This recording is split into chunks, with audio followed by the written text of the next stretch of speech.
A ver, ¿qué pasó? ¿Qué pasó aquí, Luis? ¿Qué tengo? Listo. A ver. ¿Qué está pasando? Ok, pues muy buenas noches a todos. Sí, ojalá hayan tenido un excelente cierre de año 2022 y pues les deseo lo mejor para este año que sigue, 2023. Sí, además, sean bienvenidos a nuestra sesión ordinaria del mes de enero de este 23. También seguramente por ahí recibieron el acta de la sesión anterior. Les vamos a pedir para estar en la sesión. su aprobación, si están de acuerdo, o que nos hagan, por favor, sus observaciones o comentarios, nos hagan llegar, ¿sí? Para plasmarlas en el acta. Quiero decirles que el día de hoy estamos muy contentos porque tenemos una invitada especial. Ella es la doctora Alejandra Bermúdez Rodríguez. Ella hizo la especialidad en la Gínico número 4, con reconocimiento por la Universidad Autónoma de México. Tiene la subespecialidad en Medicina de Reproducción Humana por la Universidad de La Salle. Tiene un diplomado en Medicina Perinatal y ahí está, mi amor, por la UNESCO. La Actualmente es negra, profesor programa de Medicina de la Reproducción del Instituto Nacional de Perinatología. Es miembro de la Asociación Mexicana de Medicina de Reproducción, del American College, de ESHRE y de la Red Latinoamericana de Reproducción Asistida. Además, es autor de múltiples artículos en revistas nacionales e internacionales. Actualmente, es fundador y director médico de la Clínica Plenus Medical de Reproducción Asistida y director médico de la línea de servicio de ginecología obstetricia en el Centro Médico ABC en la Ciudad de México. El día de hoy el tema que nos va a presentar la doctora es infertilidad de causa inexplicable. Así que le damos la bienvenida a la doctora. Sí, te dejamos la palabra y la pantalla para nuestra charla. Te agradecemos mucho que has aceptado esta invitación. Estoy muy contento de escuchar. Ay, qué bueno, ok, buenas gracias. Muchas gracias, Ismael. Muchas gracias, buenas noches a todos. Me da mucho gusto que me hayan considerado para la sesión de hoy. Feliz año a todos, esperemos que sea un buen año para todos. El tema que yo voy a hablar es de infertilidad de causa inexplicable y vamos a tocar... ¿Sí Listo, perfecto. Entonces, el día de hoy vamos a hablar de infertilidad inexplicable.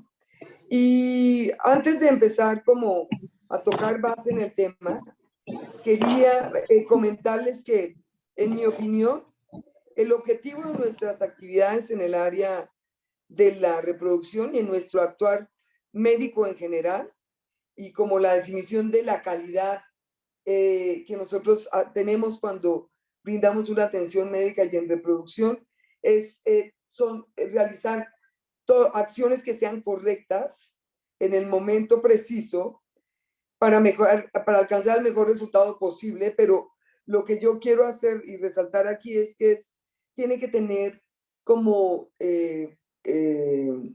puntos importantes y básicos: es seguridad, tanto para la paciente como para el bebé, eficiencia, equidad, y que todas estas acciones estén centradas en el paciente. Es decir, que nosotros no solamente trabajamos para lograr embarazos, sino para lograr nacimientos sanos y que las pacientes, las parejas, no tengan riesgos de nuestro actuar en la medicina reproductiva. Y bueno, siguiendo con esto relacionado porque cuando hablamos de los tratamientos en la infertilidad inexplicable, hablamos de los resultados y de cuáles son mejores o no, de acuerdo a las tasas de embarazo, pero lo que debemos considerar es, por ejemplo, la tasa de embarazo múltiple, que eso, en mi opinión, es algo que tenemos que trabajar día a día para tratar de abolir los embarazos múltiples en nuestro ejercicio, que generan un sufrimiento, un riesgo muy importante para los recién nacidos,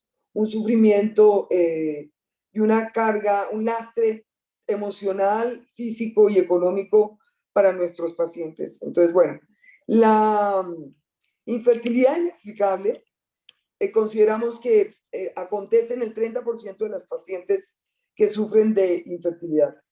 Y en teoría definimos como una pareja que tiene una infertilidad de causa inexplicable, aquella pareja en donde encontramos al menos una trompa permeable, una muestra seminal normal, principalmente basada en el conteo de espermatozoides móviles funcionales y en las cuales hemos demostrado que hay una evidencia clara de ovulación. Ahora, ¿cuál es el problema cuando nosotros estudiamos este tema? Como mencionaba Ismael antes de que empezáramos con la charla, este es un tema bastante controversial porque tenemos problemas en varios puntos. Uno de los principales problemas que tenemos son las limitaciones que encontramos en la literatura, porque a pesar de que nosotros en teoría definimos a la infertilidad como inexplicable cuando hemos demostrado esos tres temas en las parejas, la realidad es que cuando vamos a hacer los grandes estudios y los metaanálisis,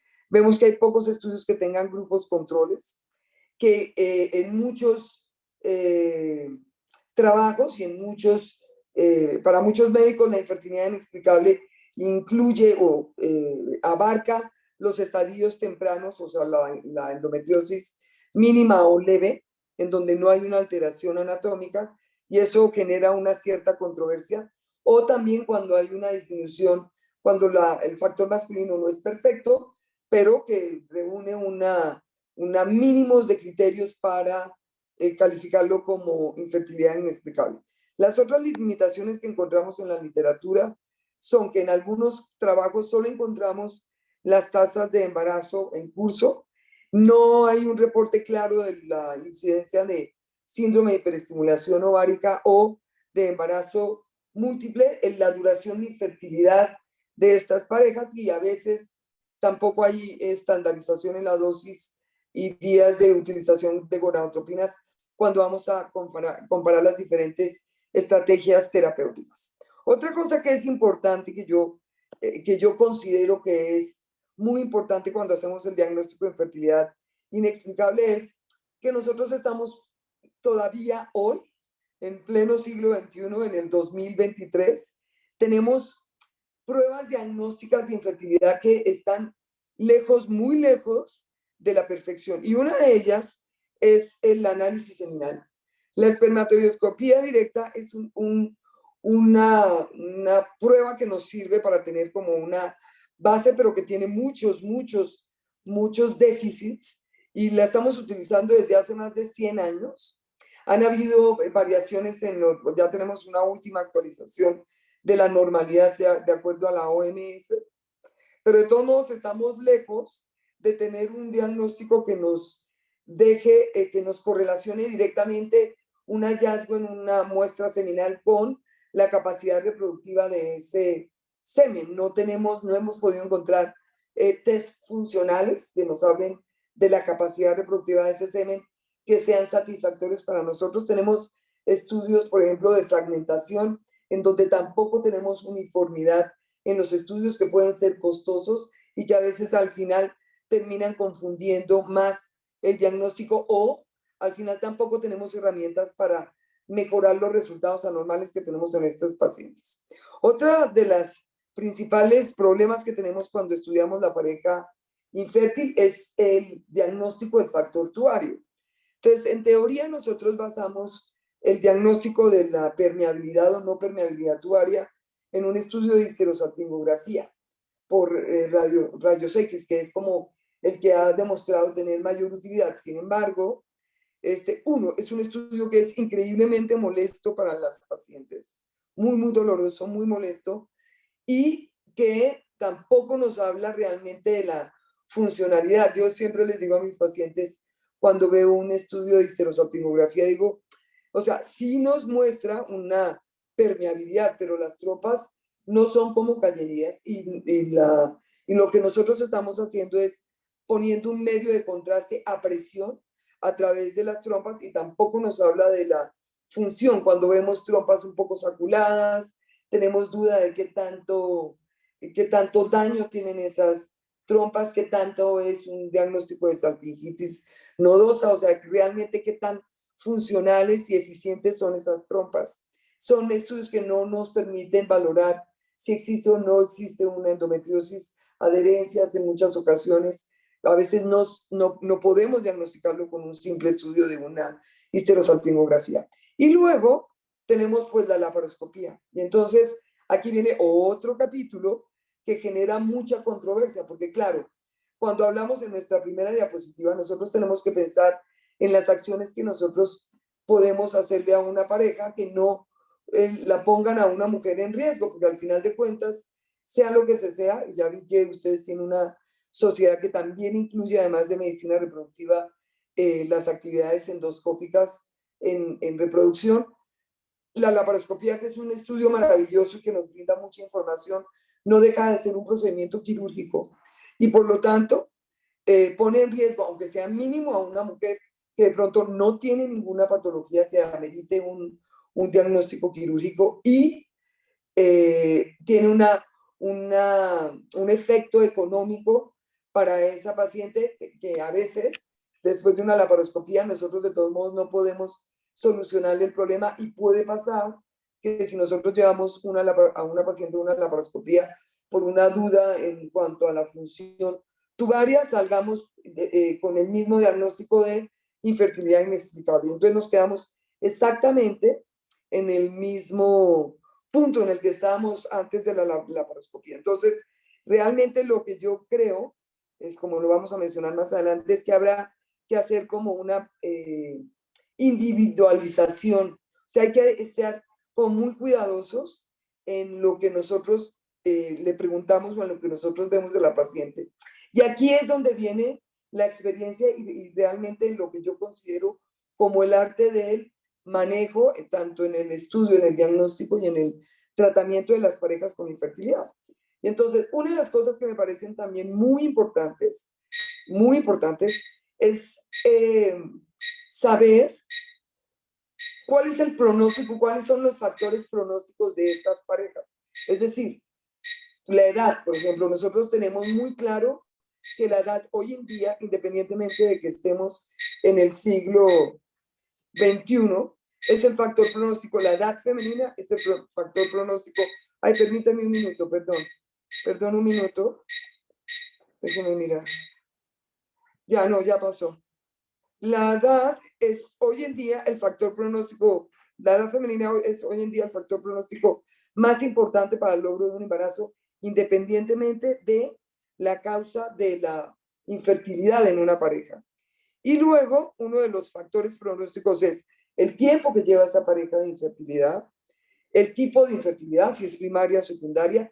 Y aquí es muy importante en nuestra historia clínica ver realmente los antecedentes que tienen estas mujeres, porque esta mujer puede tener unas trompas aparentemente permeables, pero tener una historia de dolor pélvico crónico, alguna historia de una cirugía pélvica anterior, alguna historia de alguna enfermedad que haya causado una enfermedad pélvica inflamatoria o algún cultivo positivo en alguno de estos gérmenes que pueden ocasionar daño tubario.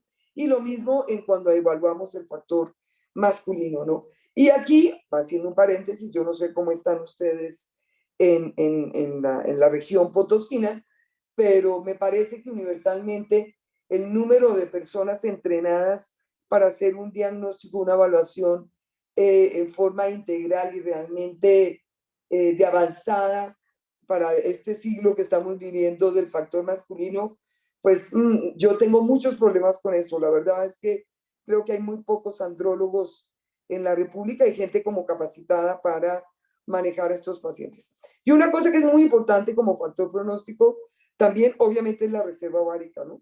Entonces, tener los factores de buen pronóstico son edad menor de 35, 38, depende de las publicaciones. En general se considera menor de 38 años un tiempo de infertilidad no mayor a 4 años, una reserva, una hormona antimuneriana mayor de 1.3. Esos son factores de buen pronóstico a la hora de manejar y tratar a las parejas con infertilidad inexplicable. Y yo creo que eso es muy importante. Ahora, cuando nosotros vamos a revisar qué hacer con estas parejas, les voy a presentar algunos artículos de algunas revisiones recientes, más o menos, o sea, del 20 en adelante, del 20 para acá. O sea, en los últimos 2 años, un mes de lo que tenemos publicado. Entonces, esta es una revisión de la Cochrane y es de Ayeleke. Y si ustedes se dan cuenta, aquí es una tabla en donde ellos nos presentan los estudios de los metaanálisis y de los estudios prospectivos randomizados controlados que hicieron comparando inseminación intrauterina en ciclo natural comparado con coito programado o manejo expectante. Ahora, ojo, cuando nosotros hablamos de infertilidad inexplicable, la mayoría de las publicaciones lo que más se centran es ver las tasas acumuladas de embarazo, ¿no? Ahora, cuando nosotros vemos aquí están en la zona rosa, ahí está a la izquierda el coito programado y el manejo expectante, y a la derecha la inseminación intrauterina. Si ustedes se dan cuenta, la tasa de nacido vivo, la tasa de embarazo clínico y la tasa de aborto es más o menos igual en los dos grupos.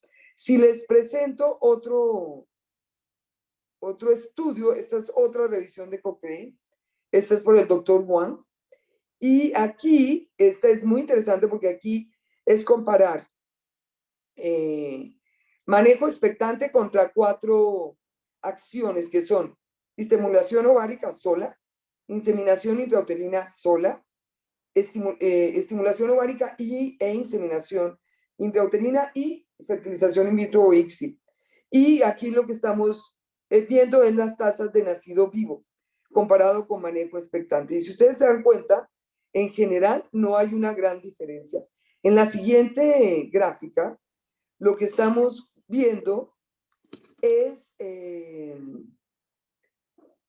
aquí vamos a comparar estimulación ovárica con las otras 3 intervenciones que son inseminación intrauterina y estimulación ovárica, fertilización in vitro ICSI, y luego inseminación intrauterina versus inseminación intrauterina con estimulado y FIV-ICSI, que si ustedes se dan cuenta, más o menos esas dos tienen las mismas tasas de embarazo, y luego estimulación ovárica con inseminación intrauterina versus fertilización in vitro y ICSI, donde vemos un ligero aumento de las tasas de nacido vivo o embarazo en curso. Ahora, si ustedes miren los intervalos de confidencia no son tan grandes y el nivel de evidencia es bajo.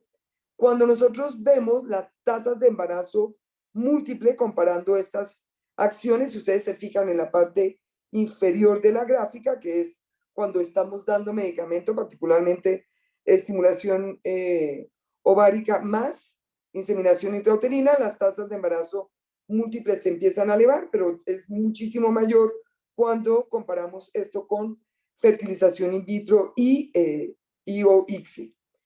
Si nosotros vemos también el porcentaje del riesgo de tener una hiperestimulación ovárica, obviamente es muchísimo mayor cuando nosotros comparamos estimulación ovárica e inseminación intrauterina, que es más o menos de 11 por 1000, comparado con fertilización in vitro e ICSI, que es 28 por 1000, que es bastante mayor.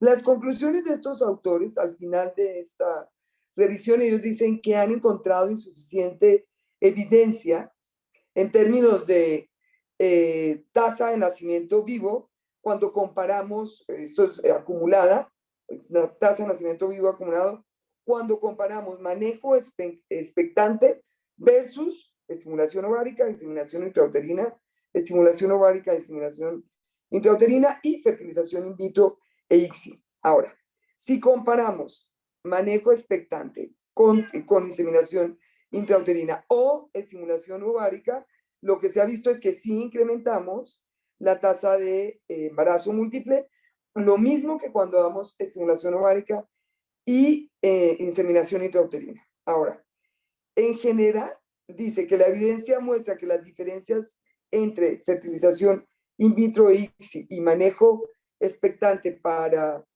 embarazo múltiple y es insuficiente, pero que hay una diferencia en las tasas de hiperestimulación ovárica moderada o severa entre fertilización in vitro y estimulación ovárica e inseminación intrauterina. ¿Ok? Ahora, también les voy a presentar las guías de manejo de infertilidad inexplicable que sacó la ASRM. Estas son las guías que publicó en el 2020 y lo que hacen, no son perfectas, tienen algunas asegúnes, pero me gusta porque los que ellos hicieron es una revisión como punto a punto, mucho más puntual, y las conclusiones son mucho más puntuales que las conclusiones de Cochrane. Y aquí comparan todas las probables intervenciones que uno puede hacer en una pareja con infertilidad inexplicable. Es decir, si nosotros hacemos inseminación intrauterina con ciclo natural, si utilizamos citrato de clomifeno con coito programado, si utilizamos inhibidores de aromatasa, si con coito programado o gonadotropinas. Entonces es estimulación ovárica para coito programado o inseminación intrauterina en ciclo natural, citrato de clomifeno o inhibidores de aromatasa con inseminación intrauterina, gonadotropinas baja dosis para inseminación intrauterina. ¿Cuál es el momento ideal para hacer una inseminación intrauterina? Si hay diferencia en ese momento y en qué momento nosotros ponemos a unas parejas en tratamiento de fertilización in vitro. Entonces, en general, los resultados o las recomendaciones de esta guía lo que nos dicen es que existe una fuerte evidencia que la inseminación intrauterina en ciclos no estimulados, es decir, si nosotros hacemos inseminación intrauterina en ciclo natural, es mucho menos efectiva que si nosotros hacemos inseminación intrauterina en ciclo estimulado. Que el citrato de clomifeno por sí solo no mejora las tasas de embarazo cuando lo comparamos con manejo expectante, lo mismo que utilizar solamente inhibidores de aromatasa con coito programado, tampoco mejora las tasas de embarazo. Sin embargo, si nosotros utilizamos estimulación intrauterina versus en ciclo para inseminación intrauterina en ciclo estimulado versus inseminación intrauterina en ciclo natural, es mucho más eficiente que nosotros hagamos un ciclo estimulado y una inseminación intrauterina. Si nosotros utilizamos gonadotropinas, estamos viendo que no existe una mayor eficiencia cuando comparamos gonadotropinas versus estimuladores ováricos orales, sean bien citrato de clomifeno o inhibidores de aromatasa. Ahora, lo que sí, si nosotros utilizamos citrato de clomifeno y inseminación intrauterina, los resultados son mucho mejores que si dejamos tratamiento expectante o inseminación intrauterina con ciclo natural. Y este mismo resultado lo tenemos cuando utilizamos inhibidores de aromatasa. Entonces, tanto la estimulación ovárica oral con citrato de clomifeno para inseminación intrauterina o con inhibidores de aromatasa es mucho más eficiente que dejar ciclo natural con inseminación intrauterina o manejo expectante, ¿ok? Y no tenemos un aumento importante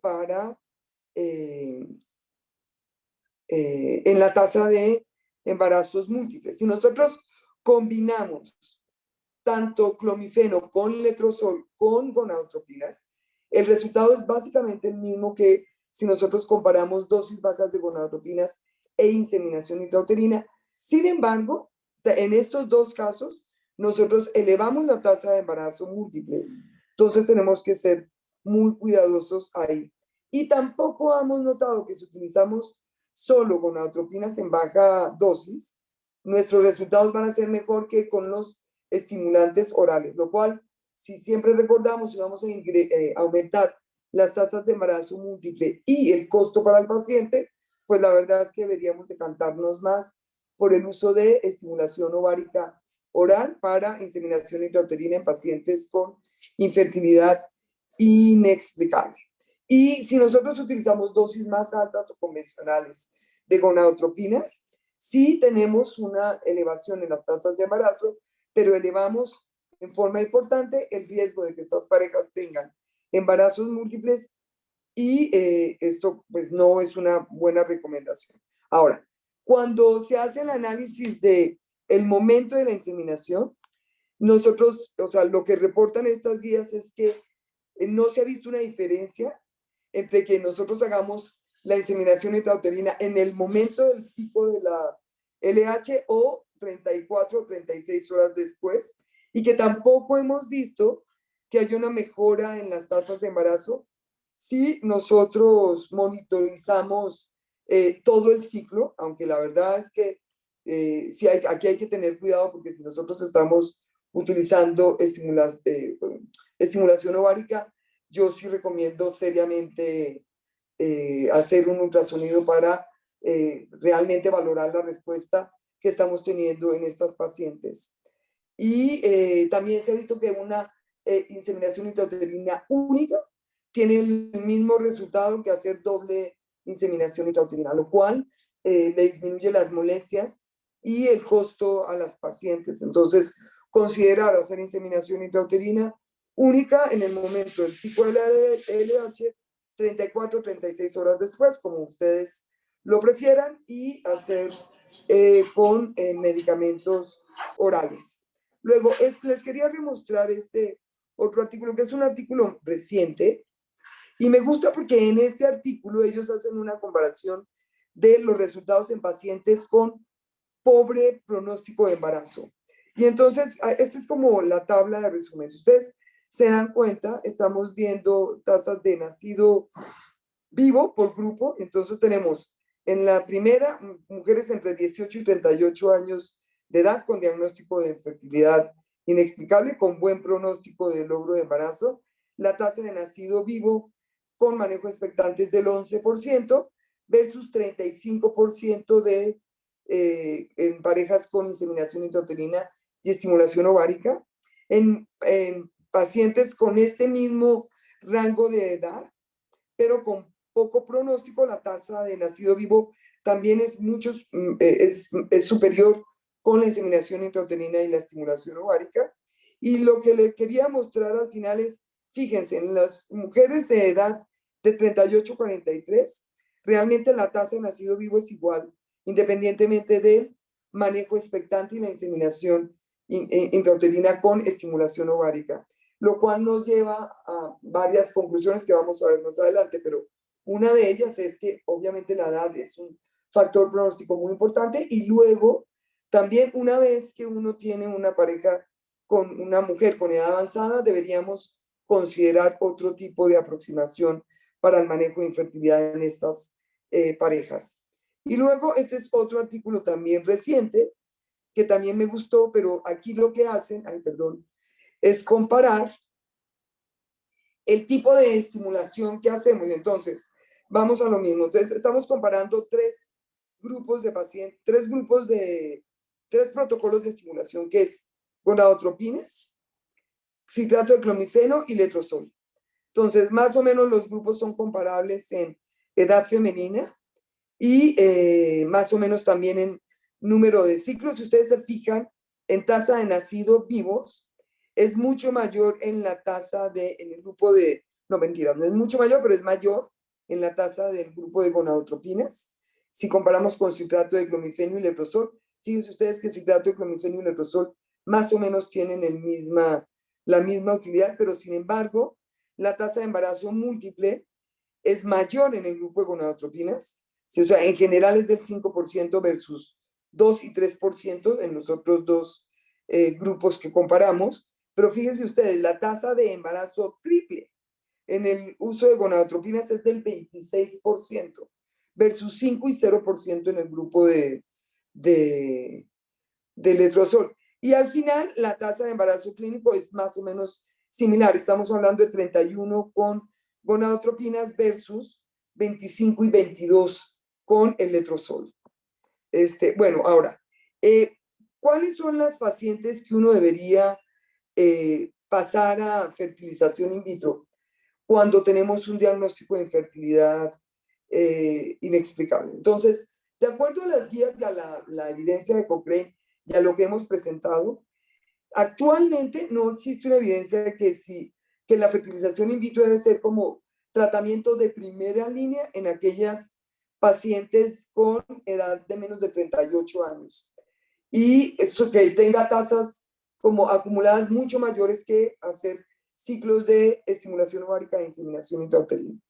Y luego, lo que sí hemos visto es que sí existe una buena evidencia que si nosotros pasamos a las mujeres que tienen más de 38 años para tratamiento con fertilización in vitro, sí tenemos unas tasas acumuladas más, o sea, acortamos el tiempo de embarazos y tenemos tasas mayores de embarazo vivo comparados con ciclos de estimulación ovárica e inseminación intrauterina. Ahora, si la mujer es joven, pero ya ha pasado por ciclos de estimulación ovárica e inseminación intrauterina, nosotros consideramos, o sea, se consideran entre 3 a 6 ciclos, y yo sí creo que sí depende mucho de la experiencia de cada centro. En nuestro centro no hacemos más de 3 ciclos, y esas pacientes, si después de 3 ciclos con inseminación intrauterina y estimulación ovárica estándar no han logrado el embarazo, consideramos que se debe pasar y esto es acorde con las recomendaciones también de la clínica. O sea, una vez que una pareja ha tenido el tratamiento y no ha logrado el embarazo, independientemente de la edad, aunque sea una mujer más joven, sí se debe considerar pasar estas parejas para un tratamiento con fertilización in vitro. Y luego, bueno, entonces, en conclusión, espero no haberlos aburrido mucho. A ver, no sé cuánto tiempo llevo. No estuvo tan largo. Entonces, en conclusión, tenemos que el 30% de las parejas que sufren de infertilidad las clasificamos como con infertilidad de origen inexplicable. Que el estudio de la pareja infértil tiene que tener una orientación cuidadosa basada en la historia clínica y en los datos y en los hallazgos que nosotros tenemos en estas parejas. Tenemos que considerar que nosotros, a pesar de que tenemos herramientas del siglo XXI, seguimos estando muy lejos de tener herramientas que tengan mucha sensibilidad y especificidad, particularmente en el análisis del factor masculino y el factor tubario. Y ahí, en este caso, la experiencia y la sapiencia y el cuidado en la evaluación de la pareja juega en nuestro favor y obviamente en favor de las pacientes. En parejas con buen pronóstico, el manejo expectante tiene tasas acumuladas de embarazos similares a la administración de inductores de ovulación, y que la inseminación intrauterina asociada a citrato de clomifeno o inhibidores de embarazo tiene mejores tasas de embarazo que hacer inseminación intrauterina en ciclo natural. Y bueno, este es nuestro equipo. Les agradezco muchísimo la paciencia. Si quieren, ya dejo de compartir. Si me hace, a ver, les digo, ¿cómo me salgo? Perfecto. ¿Tenemos alguna pregunta para la doctora? Claro, espero. Tienes la palabra, Fernando. Gracias. Doctora, felicidades, muy concreto, pero muy práctico realmente toda la información, que eso es lo importante. Dentro del principio de la plática mencionaba la importancia de los estudios para ver la función de las trompas. Yo ubico que precisamente una histerosalpingografía va a generar una presión positiva para generar la visualización de la trompa, y ahí estamos viendo el calibre, en dado caso, tortuosidad que pudiera tener la trompa.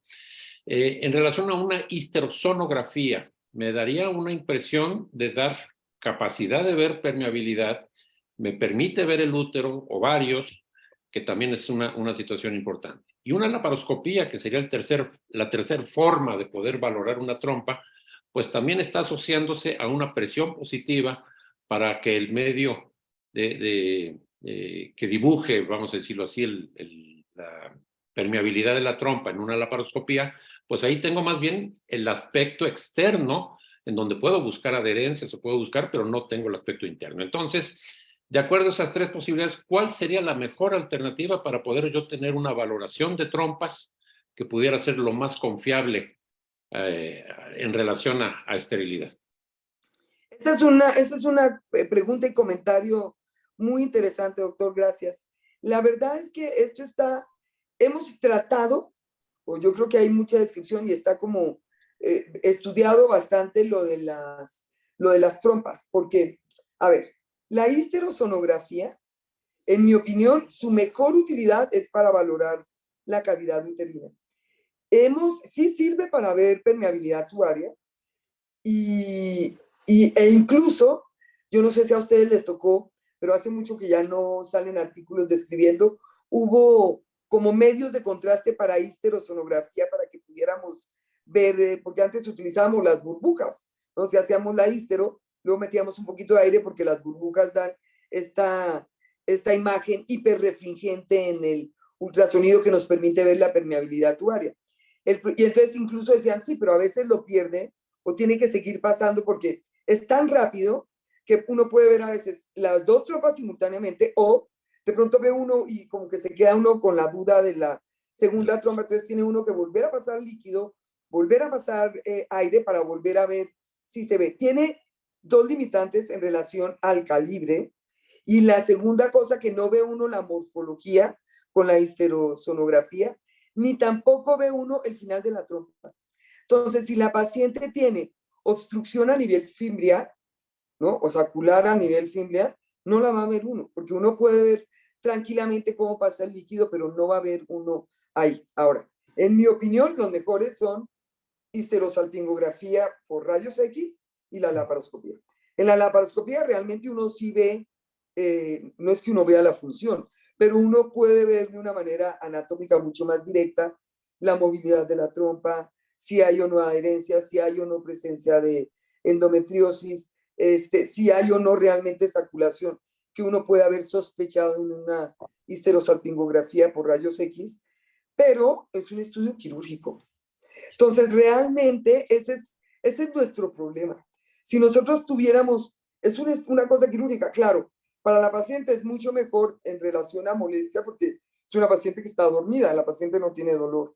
Pero a nivel económico y a nivel riesgo, es mucho mayor el riesgo y el desgaste económico que de por sí con las tasas de embarazo que tenemos, que era la primera diapositiva que presenté, yo siempre pienso que uno tiene que estar pensando en ser eficientes. Eficientes tiene que ser mejor resultado y económicamente no tan oneroso para un paciente. Porque si nuestros tratamientos, y eso es una discusión que siempre tengo con mis colegas y mis residentes, digo, si nosotros, nuestra actividad generara unas tasas de embarazo del, no sé, por encima del 50% global, pues digamos que somos muy eficientes. Pero eso no es así. Nuestras tasas de embarazo global están por debajo del 50% y en promedio 35%. Entonces, nosotros tenemos que saber que esas pacientes van a tener un desgaste económico, emocional y físico mientras empezamos el manejo de la infertilidad hasta lograr el embarazo.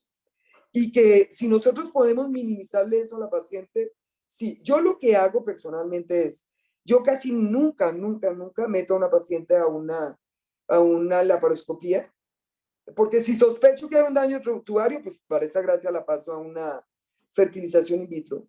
Y si, a menos de que la paciente tenga alguna cosa adicional que amerite el procedimiento, o sea, si es una paciente con un dolor pélvico crónico o con dispareunia, entonces tiene, digamos, una indicación médica adicional al simple duda diagnóstica del médico de fertilidad que no sabe qué es lo que tiene la paciente. Si ella tiene alguna indicación médica o algún padecimiento que amerite un procedimiento quirúrgico, hombre, pues fabuloso, porque entonces tenemos la doble posibilidad. Reviso a la paciente, le corrijo su padecimiento y hago un análisis mucho más detallado y más eficiente de la laparoscopia. En una de las diapositivas que les mostré, venga, les digo cuál es, pero te digo, está este artículo reciente que saqué, que me gustó, la puse ahí como referencia,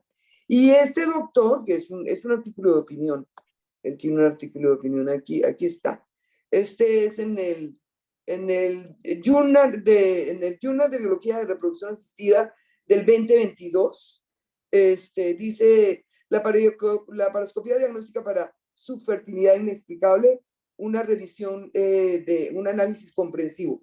Este doctor tiene ahí en el esquema, si lo quieren revisar, como esto queda grabado, igual lo pueden sacar, o Si quieren, yo con mucho gusto les mando el artículo.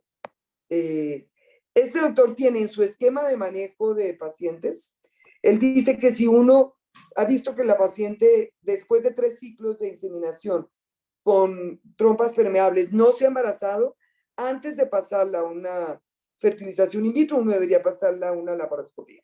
Yo creo que esto podría ser incluso una sesión completa de discusión de pros y cons. Yo estoy muy en contra de meter a una paciente a un procedimiento laparoscópico simplemente por un diagnóstico o tratamiento de infertilidad. Pero bueno, la verdad es que si ustedes me preguntan, no hay una mejor evaluación de un factor tubario que una laparoscopía, en mi opinión, ¿no? Gracias, doctor.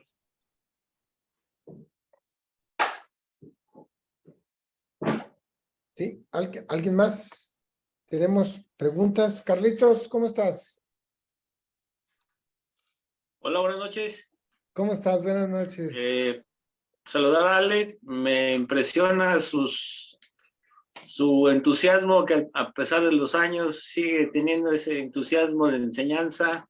Hola, Maravilloso. Y que fue muy conciso tu plática, Ale, te felicito. Concuerdo contigo con lo de los 3 intentos de inseminación y si no, irnos ya a un in vitro, ¿no? No hacer perder tiempo a la paciente y creo que es el mensaje con el que me quedo yo. Un abrazo, Ale. Gracias, Carlos. ¿Cómo estás? Qué gusto Bien, verte. gracias. Esperamos verte por acá pronto. Invítenme. Claro. Fernando, yo también estoy de acuerdo con la doctora que siempre hay que considerar el costo-beneficio de los procedimientos que hacemos, sobre todo en reproducción asistida. Yo creo que siempre el médico debe tener en cuenta eso. Si no tomar de manera dogmática a veces la ciencia, si el procedimiento que vamos a hacer nos sirve para cambiar o vamos a tomar una decisión, vamos a hacer el procedimiento, se justifica.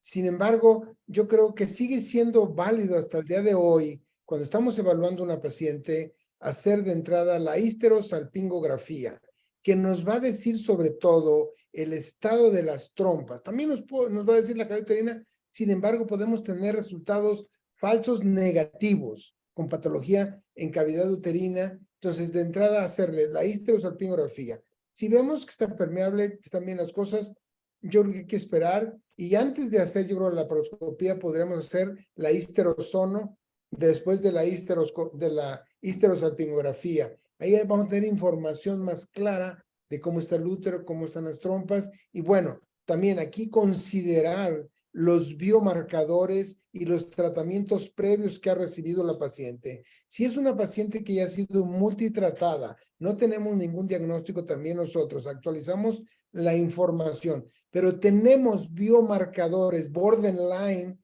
Yo creo que sería perder tiempo y, como dice la doctora, hacerla gastar en algo que dice la norma que se pudiera hacer, se pudiera hacer. Sin embargo, hay que optimizar. Y yo creo que esa paciente debe pasar a la oportunidad de un in vitro. Ver cuál es la posibilidad de esa compatibilidad de gametos, qué calidad de embriones tenemos y qué resultados. Eso sería mi opinión al respecto. No sé si alguien más quiere comentar, doctora. ¿Sí? Parece ser que creo que nos quedó claro, Ale, nos quedó claro. Mira, yo quiero agradecerte, la verdad, de corazón, por compartir tu tiempo y conocimientos en esta excelente charla, como dice Carlitos. Seguramente nos servirán a todos en nuestra práctica diario.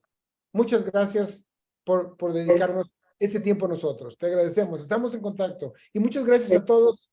Les deseamos lo mejor. Que estén muy bien. Gracias, que les va muy bien. Bye. Chao, chao, gracias. Chao, chao. Hasta la Chao, próxima. bye. Buenas Gracias. noches. Buenas noches, que descansen. Bye, bye. Bye.